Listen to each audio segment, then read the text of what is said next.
Our reading this morning comes from Isaiah 58, verses 1 and 2. Cry aloud, spare not. Lift up your voice like a trumpet. Tell my people their transgression, and the house of Jacob their sins. Yet they seek me daily, and delight to know my ways, as a nation that did righteousness, and did not forsake the ordinance of their God. They ask of me the ordinances of justice. They take delight in approaching God.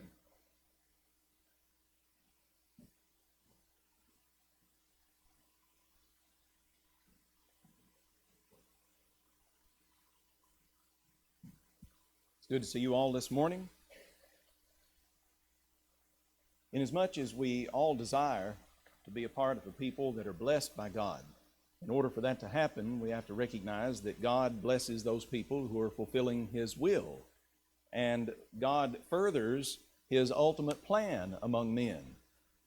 Some of the Old Testament prophets wondered why God behaved the way He did when He would cause an unrighteous nation to be able to do so many bad things to them. And God pointed out that He had His purposes and that they in turn would be judged in due time. In other words, God said, I'll take care of them too, just you got to wait and see how my plan unfolds.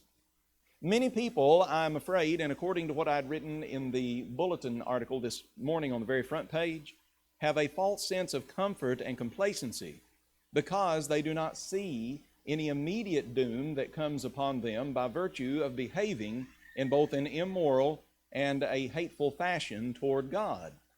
A nation that does so should recognize that their comeuppance is indeed arriving. It's just that sometimes it takes a little while.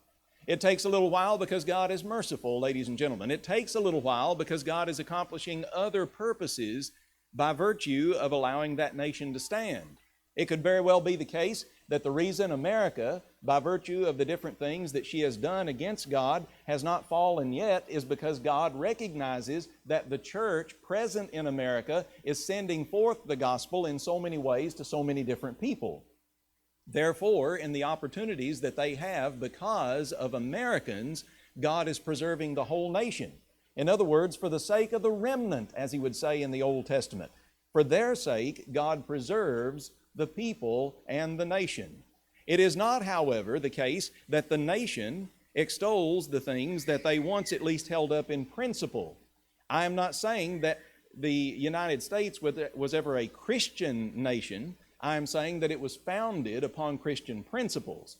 And the things that they did not understand over time, we have tried to figure out.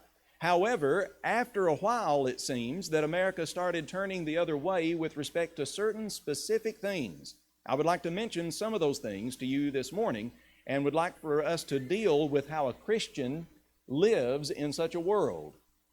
Ladies and gentlemen, a Christian should be known for and should be a shining beacon of light to those who are in the world looking for a different direction. The response of a Christian to modern day sin is not to tell people you're going to have to do things my way, but instead to plead with them that if they want a different way, it's right here and you can find it at the Willette Church of Christ.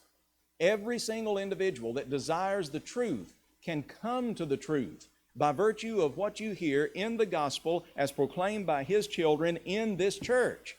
Now what that means is that the gospel of Jesus Christ is a reasoning gospel. It is not a gospel of trying to foster your way upon other people in any kind of coercive means.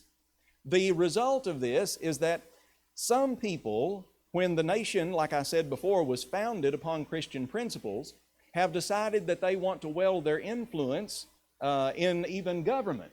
And this has had some degree of success, but not a lot of degree of success.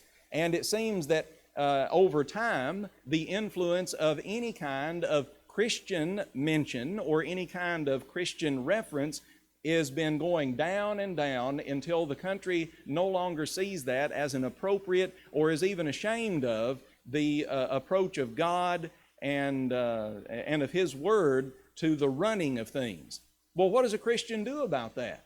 Well, as you read over here in the book of Isaiah from the passage we just had, and also from earlier in Isaiah, Isaiah chapter 10, All a Christian can do is to make sure that we are the ones who stand for righteousness, and if they claim that they stand for it, then, well, all we can do is cry aloud the Word of God to them and let them know what true righteousness is.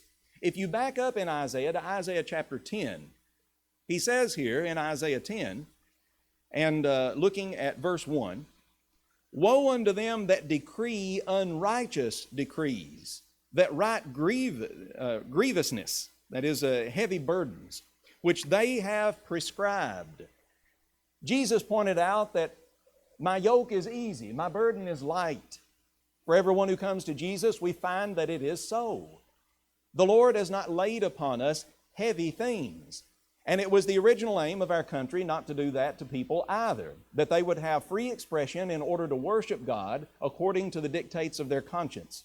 However, that does not mean that people have been continuing along that line. It could very well get to the day, brethren, I just want to go ahead and put this out here, that the church finds that we have to be very secretive about what we do. I do not say devious, I do not say operate in lies, but secretive, like many other people across the world. It could very well get to the day in which the church is so financially prosecuted, that will be the next step, that in order to silence the church, they try everything they can in order basically to drive us from the business arena of life. And the result will be that the church has to operate under the radar. You say, "Oh, Tim, surely it won't come to that." Ladies and gentlemen, it not only can come, it can come quickly. I'll say this much. I am no prophet and was not given anything outside of God's Word. But I was saying probably 20 years. Now, I may be exaggerating just a tad there, and I might be even under forecasting it. I was saying for decades before it ever happened, brethren, they're going to legitimize and they're going to legalize same-sex marriage. I was telling them, it's coming. And brethren be like, "Oh no, we put in laws in Frankfurt and in Nashville," and I told them, I said, "There's no power anymore in Frankfurt and in Nashville. All the power's in Washington. Doesn't matter what Nashville and Frankfurt do. All the power's in Washington." And it is. And I said, look, what they're going to do is use the Equal Protections Clause, and that'll be it. And it's coming in. You need to get ready for it. And I said that and said it, and some took heed and some did not. But they know, you can tell them over at Mount Gilead, ask them. Say, what was Tim preaching about this? Said, Tim let us know right from the get-go what was going to happen. Sure enough, while I was up there, that's when all this unfolded. You could see it coming. I'm not the only one that was saying it. You could see it coming. Now, exactly what does a Christian do in the face of that? Well, sometimes you just can't do much on the physical front of things. You all do know, don't you, that in the Bible times, there was no such a thing as voting. You didn't get any rights. Well, if you were a Roman citizen, you had some inherent rights from that. But even the regular Roman citizens didn't really get to vote, especially during the Empire days. It was just a matter of the executive branch picking a new emperor or something. It didn't really have anything to do with the individual. We are spoiled. We live in a world where we think that we personally are going to make all the physical difference, when that's not the message of the gospel. Now, if somebody is not a political person and they decide they want to totally stay out of the process, that's your right. But don't you be complaining about what happens, right? If you're going to be involved, then you better exercise a Christian influence. If you are going to do what the Bible says, then as a Christian, you need to make sure that you pray, first of all, that we live a quiet and peaceable life in the sight of God, no matter what direction that the nation goes in. The next shoe to drop, what's it going to be? It's liable to be what I said. The continuing financial restrictions on the church by virtue of various regulations, loss of privileges, and repeated lawsuits, which will result in the church not being allowed to have any financial resources to speak of. That is probably the next shoe to drop against religion in America, if God doesn't take things away before then. If the Lord does remove our candlestick, so to speak, then exactly how are Christians to prepare for that? Well, first of all, a Christian should recognize that we cannot rule the world as Christians. That is a false way of looking at things. The Roman Church tried to convince the old Western European kingdoms that they should go over and conquer Palestine, take it away from the Muslims, and physically rule it. Not only did that not accomplish anything, but to this very day, unbelievers use the Crusades against us as an excuse for saying that we're just as violent as the Muslims. That is a false accusation, because that was not true Christianity. You don't go around conquering people physically or forcing them to do what you want them to do. It can't be done. As Christians, instead, you can speak forth to your rights, but then you acquiesce to what is going on in the government just so long as you're able to do that. Now, let me give you a case in point with Jesus. Let's go over here to the book of Matthew, in Matthew chapter 17. You all know the old thing from the American Revolution, don't you? No taxation without representation and all that kind of stuff. I'm not going to get into the politics of the American Revolution, of course, but my point is that taxes are definitely nothing new. Taxes probably came along, they may have been with us even before the flood, according to the old ancient empires, who knows? Taxes have been around a long time. And one of the things that was done, which is almost a comical series of events here, is in the end of Matthew 17. We pick up at verse 24 in Matthew 17, where Jesus and Peter are discussing the idea of taxation, and it's time for them to pay taxes. When they were come to Capernaum, they that received tribute money came to Peter. In other words, they're collecting the taxes, the publican people and so forth. And they said, "Does your master pay tribute?" Now, Peter knew enough by this time from other incidents, evidently, to respond. He says, "Yes." And when he was come unto the house, Jesus prevented him. So Jesus stops him, in other words. And Jesus is going to talk to Peter for a moment. And here's what he said. "What do you think, Simon?" Now, you all know that's Peter. Simon, Peter, it's the same person. He said, "Of whom do the kings of the earth take custom or tribute? Of their own children or of strangers?" So Peter, he's thinking about this, and he said, well, no. They take it from the subjugated people, or, the ones that they can get it from easier, that aren't going to cause a big stink about it or anything. And Peter said unto him, well, they get it from strangers. And Jesus said unto him, then the children are free. Notwithstanding. Now look at that word in verse 27. Notwithstanding. Jesus is going to pay the taxes. But by all rights, should Jesus be taxed? No. You see, it's not that he's saying, I like it. It's not that he's saying, oh, I'm a big supporter of the empire. I like the empire. That's not what Jesus is saying. Jesus is saying, the government says do this, right? I do it. I do it. It doesn't take away from my Christianity to pay my taxes. Does your master pay tax? Peter said, yes. Jesus is like, that's right, yes. But I want you to understand, Peter, that doesn't mean that all the things that they do are right. It doesn't make it right, does it?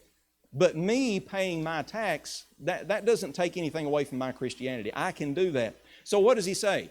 Notwithstanding, lest we should offend them, go to the sea, cast a hook, and take up the fish that comes up, and when you have opened his mouth, then you shall find a piece of money. Take that and give it to them for me and for you.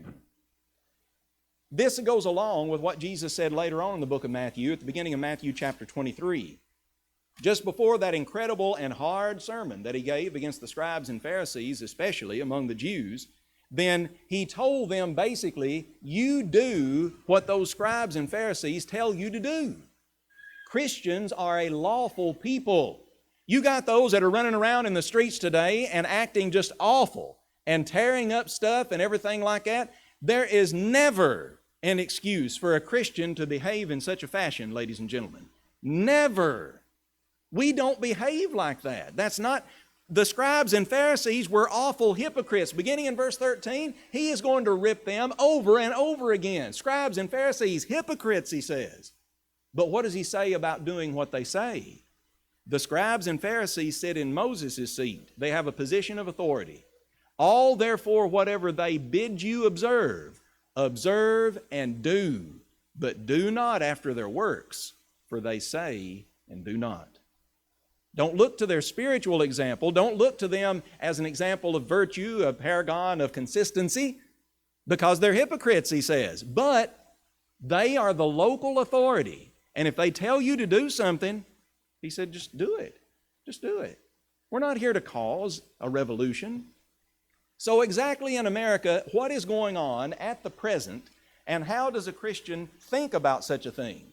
I would like for you to be able to put in mental context, that is, for you to understand exactly what they're trying to accomplish by certain things in America in this day and age. Hopefully this will be helpful to some of you young people as well.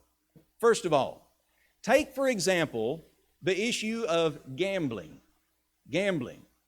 Do you realize that even though people look at the issue and they frame it in the form of a moral issue, the world is not for gambling because it's fun per se. Somebody says, oh, they just want to do that because it's a fleshly, worldly pursuit.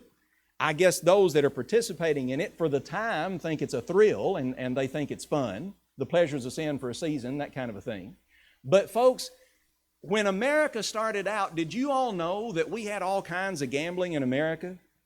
It went up, up, up. They had lotteries, had everything in the states and sponsored it. And then all of them got rid of it.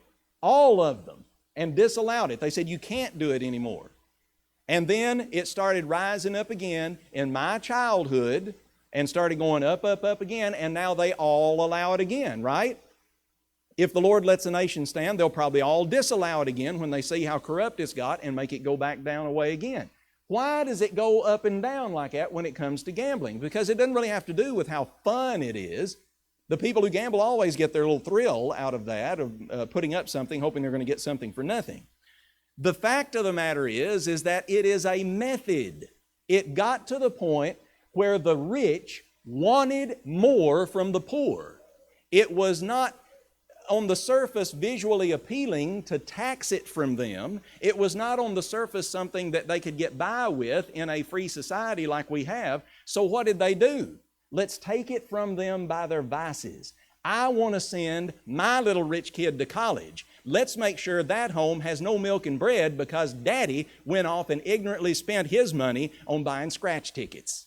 And what's he doing by that? Let's refunnel that so we can send all the little rich kids to college. That's exactly what happened. That is practically what occurs from it. It is a vice wherein the rich prey upon the poor. Have no doubt about it at all.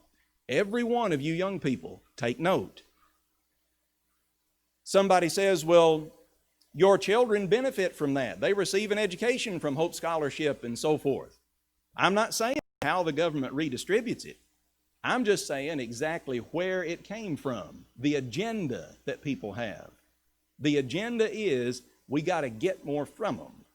And from who? Well, in this case, from the poor, from the ignorant, because the poor and the ignorant are the ones that gamble. The rich don't. It's the poor and ignorant that do, because they're the ones that are looking for, a different kind of life or something. The other people don't need it, and so they don't do it, generally speaking. The statistics don't lie. Anybody wants to see them, then we can talk about that, and I can direct you to the right parts.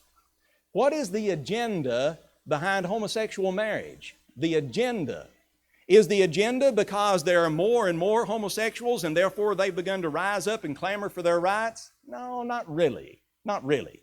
There have always been homosexuals in the land. In the Old Testament times, sometimes they had to clear them out. An Old Testament king would be praised because he got rid of the sodomites. Is that not what it would say? I know it says that. You can look it up. This sermon isn't all about that, so I'm not going to go into a bunch of individual scripture. I'd be here all morning on it. But the fact is that there is an agenda at play. What is the agenda behind homosexual marriage then? It's not about homosexuality per se. It's about shutting Christians up. Listen to me. It's about getting you to shut up about your moral beliefs and standards.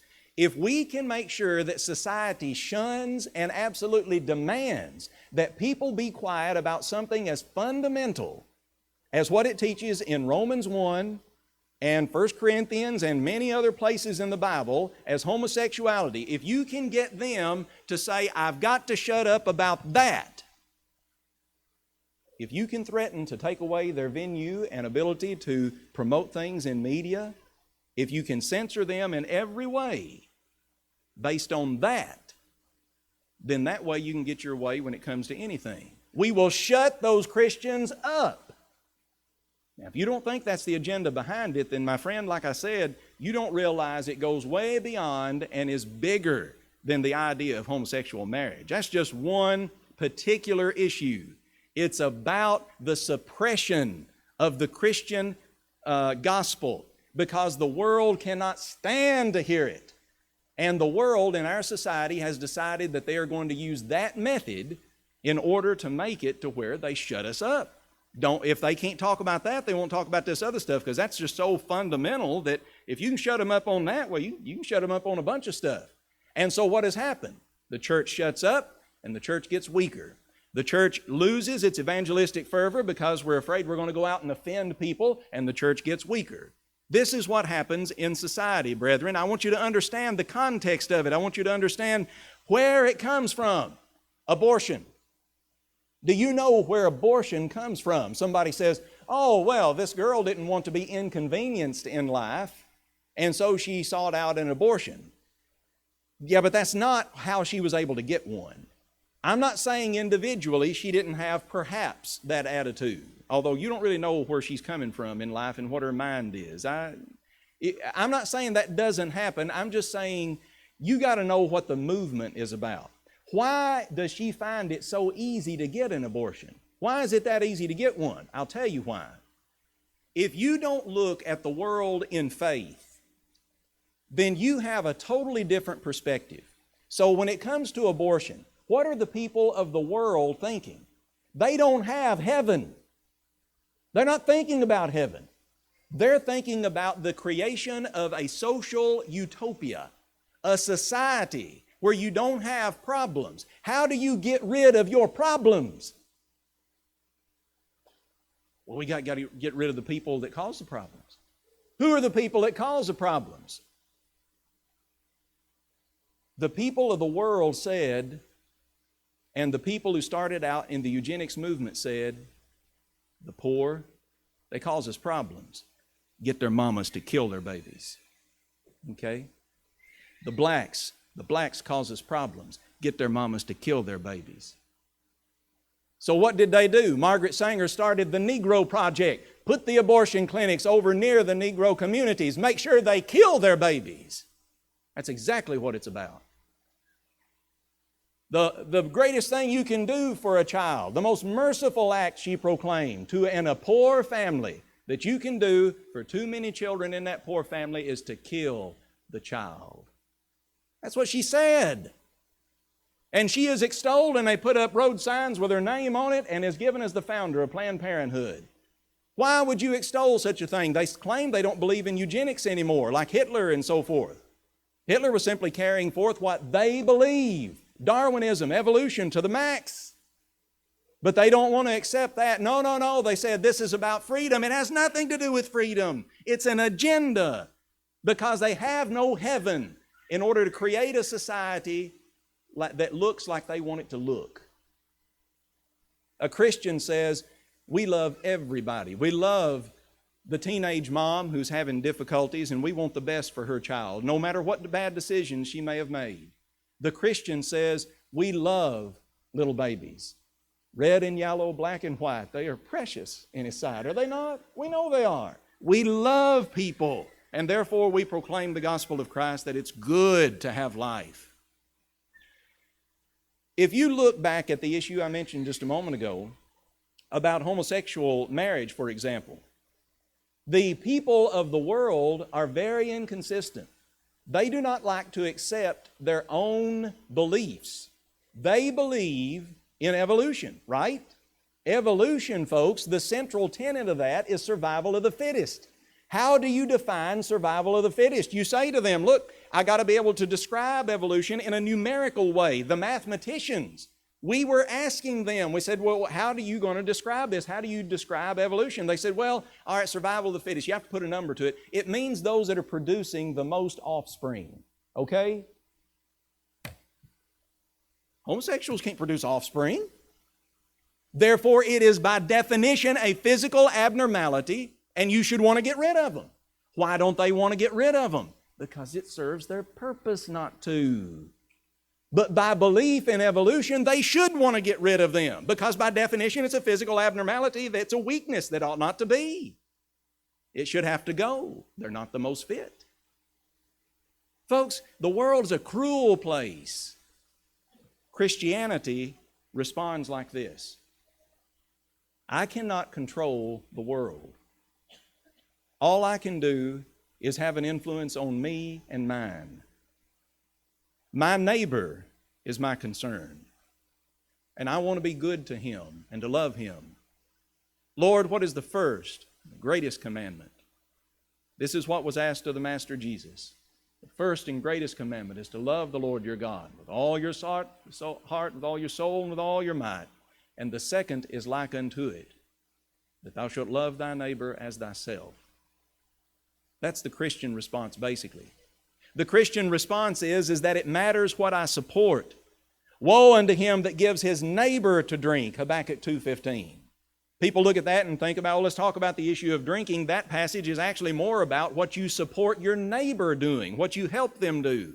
Do you help them do bad things?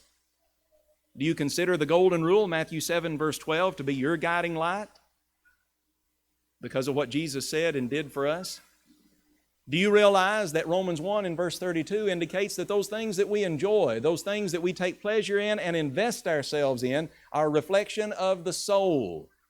And that a Christian should understand, if I am projecting to other people that I enjoy sin, then it will give them license to enjoy it as well. A Christian is not a stick in the mud, somebody who is sad and dour all the time. But they are not unwise to the ways of the world. The world goes into the ways of foolishness and of death.